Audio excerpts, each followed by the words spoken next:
Le capannine ai Murazzi non costituiscono alcun abuso. Dopo mesi di proteste e la demolizione di alcune di esse, la Procura di Venezia ha chiesto l'archiviazione del fascicolo a carico del 29enne veneziano dopo che lo scorso inverno i carabinieri l'avevano visto sistemare alcune assi di legno di una delle capannine danneggiate dalla marea in preparazione dell'estate. La vicenda era anche approdata in comune con le proposte di modifica dei regolamenti, come ricorda il consigliere Gasparinetti. Il gruppo consigliare Terra e Acqua ha proposto modifiche che potrebbero essere approvate in tempi rapidi e in questo modo eviteremmo che i ragazzi e le ragazze che l'anno prossimo con la bella stagione dovessero rifare le capannine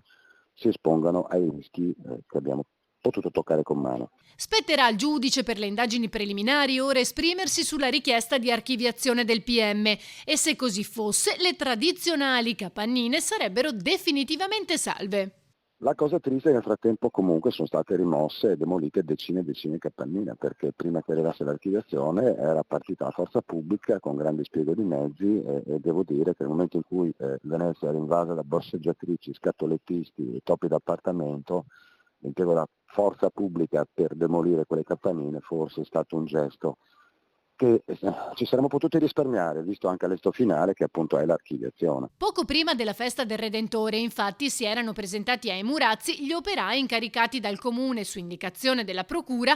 della demolizione di oltre una ventina di capannine e in pochi giorni una decina era stata distrutta, fino allo stop per merito della grande mobilitazione cittadina. Sicuramente è nato, come nel caso del pallone a Murano, da una segnalazione di qualcuno a cui davano fastidio, ma non può essere che appunto sulla base di un fastidio individuale vengano mobilitate le forze dell'ordine per perseguire, diciamo così, degli episodi minori laddove invece la città ha ben altri problemi purtroppo, come sappiamo.